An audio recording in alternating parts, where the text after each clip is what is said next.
Alright guys, a quick one.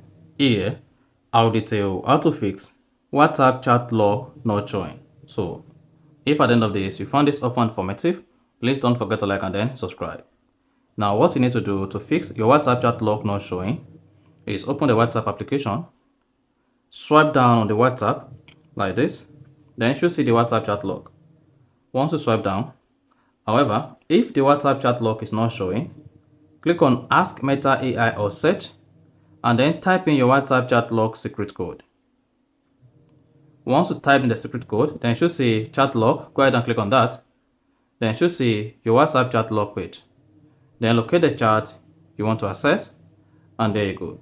So that is basically how you can easily fix WhatsApp chat log not showing. So your WhatsApp chat log is not going to show if you set a secret code to protect your WhatsApp chat log. So if you found this offer informative, please don't forget to like and then subscribe.